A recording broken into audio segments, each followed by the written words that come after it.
Soal yang pertama, Bapak Tommy sebagai seorang guru kelas SD mempunyai siswa yang beragam latar belakang. Ada siswa dari keluarga kaya, miskin, pemeluk agama yang berbeda, dan berkebutuhan khusus.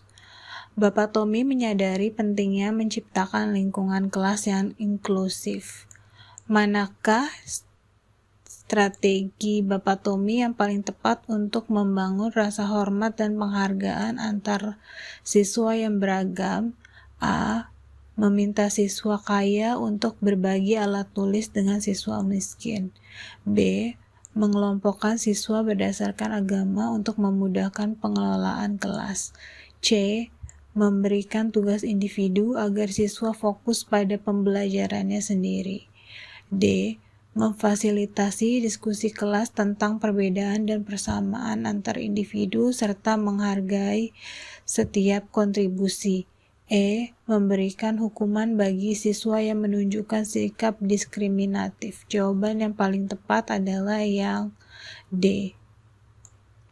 Memfasilitasi diskusi kelas tentang perbedaan dan persamaan antar individu serta menghargai setiap kontribusi merupakan strategi yang paling efektif untuk membangun rasa hormat dan penghargaan antar siswa.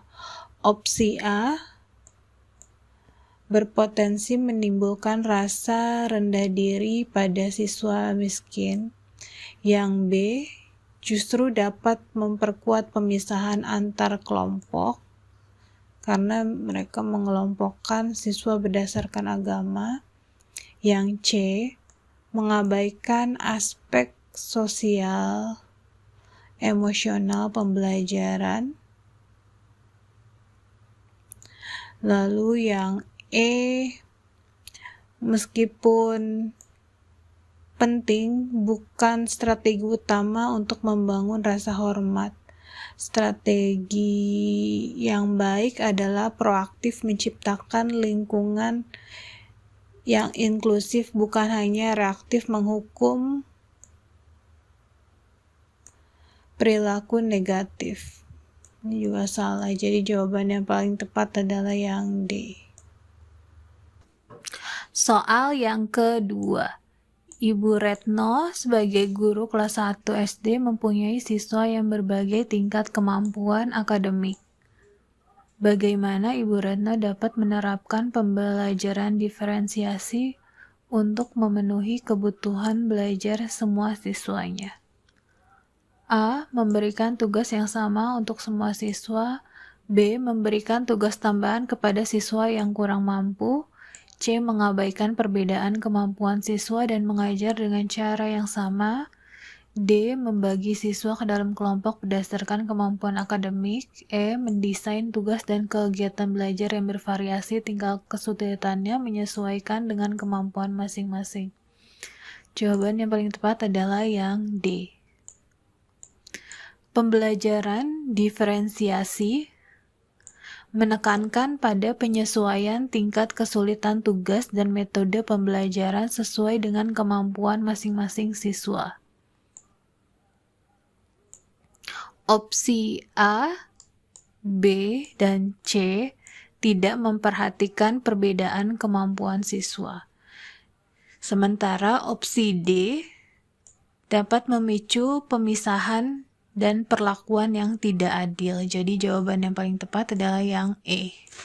Yang ketiga, tindakan seperti apa yang seharusnya dilakukan guru apabila menemukan adanya bentuk diskriminasi di kelas yang terkait dengan perbedaan ras, agama, atau latar belakang sosial ekonomi?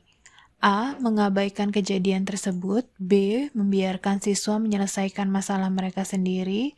C. Segera melakukan intervensi dan mengambil tindakan yang tepat untuk menghentikan perilaku tersebut dan menciptakan lingkungan aman dan inklusif. D. Mencemooh pelaku diskriminasi. E. Memarahi korban diskriminasi. Jawaban yang paling tepat adalah yang C. Guru harus melakukan intervensi dan mengambil tindakan yang tepat untuk menghentikan perilaku diskriminasi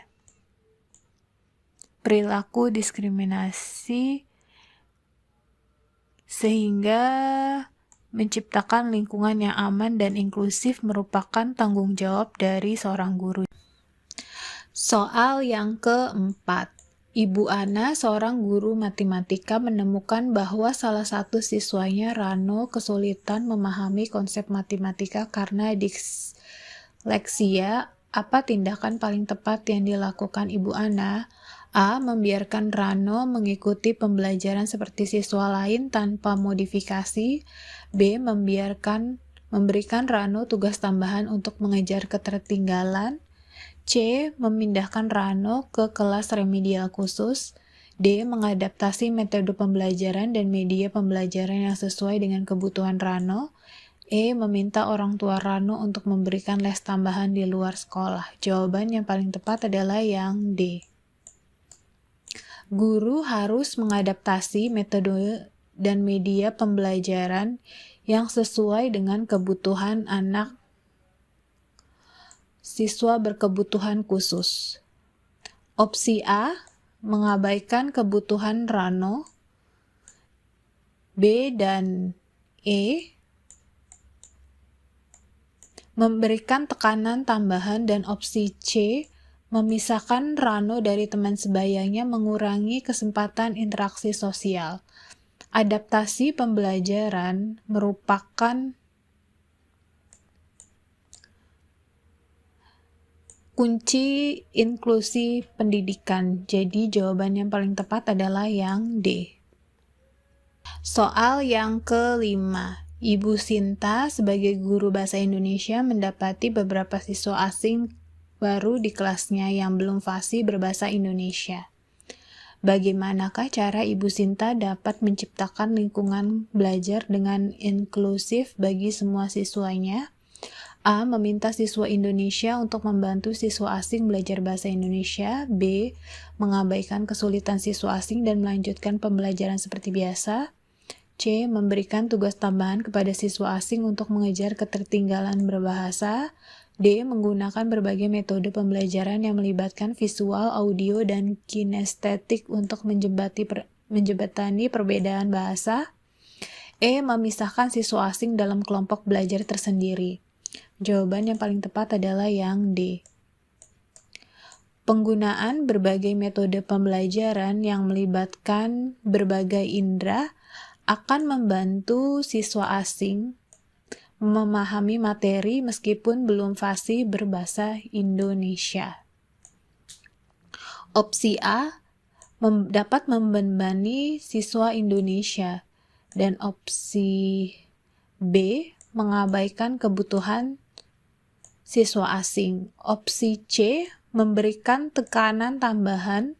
Dan opsi E, kurang inklusif. Jadi jawaban yang paling tepat adalah yang D. Soal yang keenam. Bagaimanakah cara seorang guru dapat menciptakan lingkungan kelas yang aman dan nyaman bagi semua siswa, termasuk siswa yang berasal dari keluarga yang mengalami permasalahan sosial ekonomi? A. Membiarkan siswa lain mengolok-olok siswa yang kurang mampu. B. Memberikan perlakuan khusus kepada siswa dari keluarga kurang mampu. C. Mengabaikan kondisi sosial ekonomi siswa. D. Menciptakan lingkungan kelas yang penuh empati dan saling menghargai. E. Memisahkan siswa yang kurang mampu dari siswa yang mampu. Jawaban yang paling tepat adalah yang D.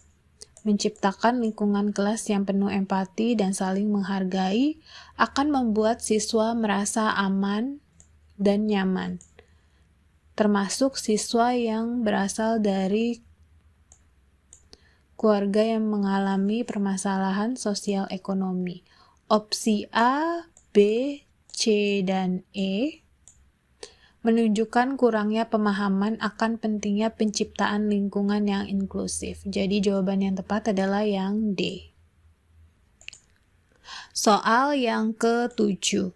Bagaimana cara seorang konselor di sekolah dapat membantu siswa yang mengalami diskriminasi karena perbedaan agama? A. Mengabaikan laporan tersebut karena merupakan masalah pribadi siswa.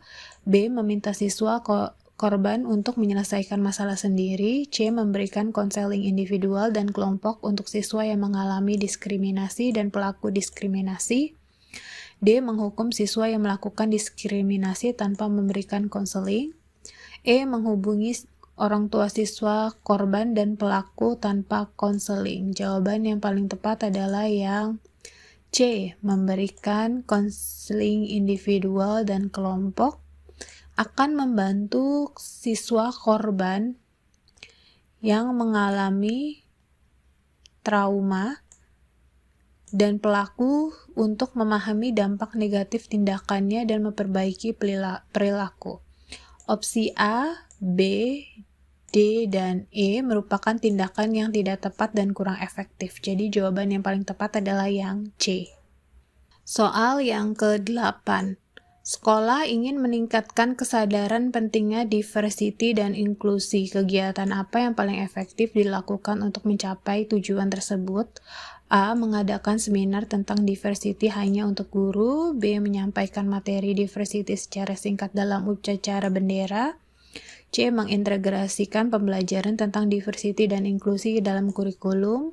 D. Membuat poster tentang diversity dan menempelkannya di sekolah.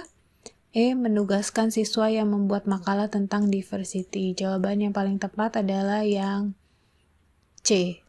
Mengintegrasi pembelajaran tentang diversity dan inklusi ke dalam kurikulum merupakan cara yang paling efektif untuk meningkatkan kesadaran dan pemahaman semua warga sekolah secara berkelanjutan. Opsi lain merupakan tindakan tambahan yang kurang efektif untuk jangka panjang. Jadi jawaban yang paling tepat adalah yang C. Soal yang ke-9. Bagaimanakah cara seorang guru di sekolah dapat mendorong partisipasi aktif semua siswa dalam pembelajaran termasuk siswa yang cenderung pendiam dan kurang percaya diri? A. Membiarkan siswa pendiam terus diam. B. Memberikan tekanan kepada siswa pendiam untuk berbicara. C. Memberikan kesempatan dan ruang yang aman bagi semua siswa berpartisipasi dengan berbagai cara seperti melalui aktivitas kelompok kecil, diskusi tertulis, atau presentasi berbasis gambar. D. Memfokuskan pembelajaran pada siswa yang aktif saja. E. Menghukum siswa yang tidak aktif dalam pembelajaran. Jawaban yang paling tepat adalah yang C. Memberikan kesempatan dan ruang yang aman akan mendorong partisipasi siswa yang pendiam atau kurang percaya diri. Opsi lain kurang memperhatikan kebutuhan siswa tersebut dan dapat menimbulkan dampak negatif. Jadi jawaban yang paling tepat adalah yang C. Soal yang ke-10. Bagaimanakah cara seorang guru dapat mengatasi prasangka dan stereotip yang mungkin muncul di antara siswa? A. Mengabaikan prasangka dan stereotip tersebut. B. Membiarkan siswa menyelesaikan masalah mereka sendiri.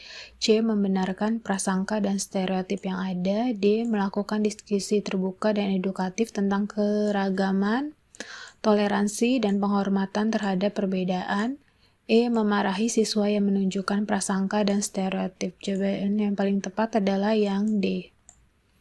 Diskusi terbuka dan edukatif merupakan cara yang efektif untuk mengatasi prasangka dan stereotip. Guru perlu menciptakan lingkungan yang aman dan mendukung bagi siswa untuk mengekspresikan pemikiran mereka sekaligus memberikan edukasi tentang pentingnya toleransi dan penghormatan terhadap perbedaan. Jadi jawaban yang paling tepat adalah yang D.